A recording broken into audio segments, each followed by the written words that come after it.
这件事情像一堵墙堵在我和爸爸中间。他常常跟别人说，我家的这个孩子不怎么说话，跟我交流不多。所以爸爸可能想不到让一个孩子对父母失望寒心，从此产生隔阂的，就是这么一件在大人看来根本不算什么的小事。言而无信的父母会很轻易的失去孩子的信任。无上圣玄微妙法，百千万世难遭遇。我今见闻得受持，愿解无为真实义。上次我们讲了与上天，就是说我们要向上天学习。学习什么呢？学习他的那种无私奉献利他精神，真正做到了为人民服务，俯首甘为孺子牛，做众生的牛马。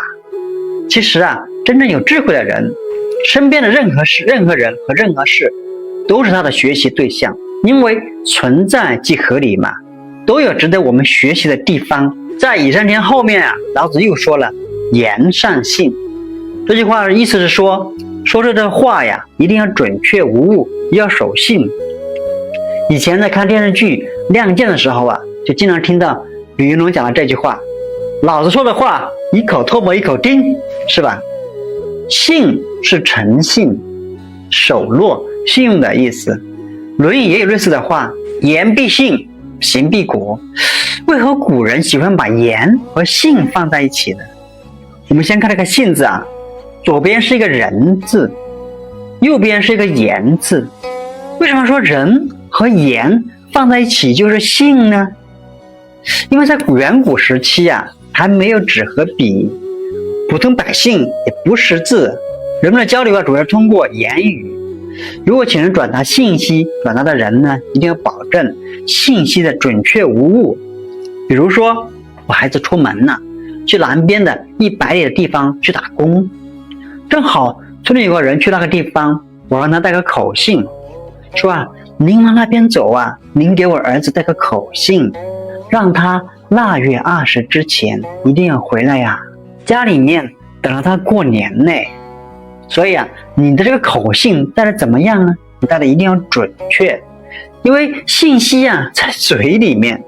如果有的人记性不好，跑着玩了，到那边忘了，你家里让你正月20回家，您就记错了，对吧？把腊月20说成正月20说的夸张一点，差了一个年头是吧？一个年前一个年后。所以真正的口信一定要记清楚，一定要讲清楚，告诉他准确的信息。这种准确的传递叫信。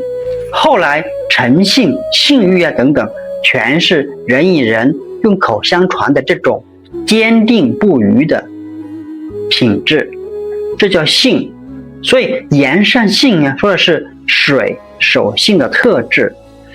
那为何说水是守信的呢？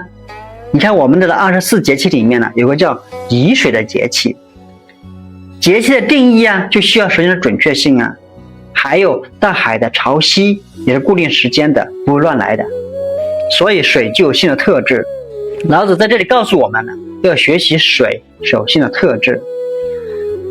那么诚信的重要性就不需要过多解释了吧？特别在当今社会没有信用你是寸步难行的。那些失信的人不能坐飞机、坐高铁，学习和就业也受到影响，对吧？就连子女的高考志愿填报都受影响。所以说人无信不立，业无信不兴，国无信则衰。我们都要做一个有信用的人。我们说一个关于诚信守诺的故事。曾子杀猪。这个曾子就是孔子的学生，相传45经里面的大学就是曾子写的。曾子杀猪讲的是曾子太太要去市场上买东西，小孩非跟着去，哭着闹着喊着妈妈妈我要去他妈妈说你回家在家里待着，你就不要去了，你在家里好好玩，你不跟我去呢，我回来我就把猪杀了，给你做猪肉炖粉条。因为在当时只有过年的时候才能吃到猪肉，所以吃肉是非常难的事情。小孩一听，马上口水直流，很开心，说妈妈你去吧，我在这等你回来。他妈妈就一个人去了，结果他妈妈回来一看，哇塞，看到曾子把这个猪捆起来正在杀猪嘞。曾子太太一看就着急了，说家里就这一头猪啦，你杀了过年怎么办呢？我跟他逗孩子玩嘞，骗他的。曾子一听啊，说今天做这个事情啊，就是告诉你不能骗孩子，孩子是跟妈妈学的，是跟父母学的，你现在骗他，他就不再相信父母了，等到将来你在教育他什么话，他都认为你是在骗他，所以你这样失信于孩子，就没有办法教育孩子了。所以这个猪啊，今天必须杀。曾子就毅然把刀一捅，结果当天晚上孩子就吃上了香喷喷的红烧肉。这个故事啊流传千古，就告诉我们教育孩子，父母的言行要慎重，你发表的每一个观点，说的每一句话，对孩子的每一个承诺，都千万不要欺骗孩子，这叫做言善信。今天看到网上另外一个故事，作者说啊，印象最深的是3年级时，爸爸告诉我，期末考了第1名，就带我去游乐园玩一整天。然后我就努力的学习啊，每天支撑我再多学一会儿的动力，就是我最喜欢的游乐园。我那么的努力，终于考回了第1名，心里的期待不断的膨胀，兴奋的、激动的，像一只快乐的小鸟。到了兑现的那个周末啊，爸爸却说和朋友约好了去打牌，下次再说。我的心情像一只充满气的气球，被一根针狠狠地扎破，我嚎啕大哭啊，抱着爸爸的腿，让他带我去游乐园。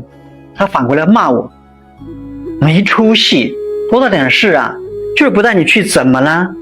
我答应的事情多着呢，给你个棒槌你就当真了。这件事情像一堵墙，堵在我和爸爸中间。他常常跟别人说，我家的这个孩子不怎么说话，跟我交流不多。这位爸爸可能想不到啊，让一个孩子对父母失望寒心，从此产生隔阂的，就是这么一件在大人看来啊，根本不算什么的小事。言而无信的父母会很轻易的失去孩子的信任，他们的话语在孩子心中不再有分量，总是说话不算数，孩子不再对父母抱有希望，不再喜欢和父母沟通，亲子之间的距离啊越来越远。父母不守承诺的样子啊，也会深深影响孩子的为人。孩子长大了，很容易就变成了随意许诺却不守诺的人。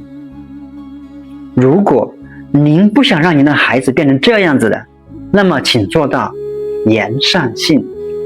这里是福利社，愿为彼引导，愿道与您同在。谢谢您的观看和聆听，咱们下期见。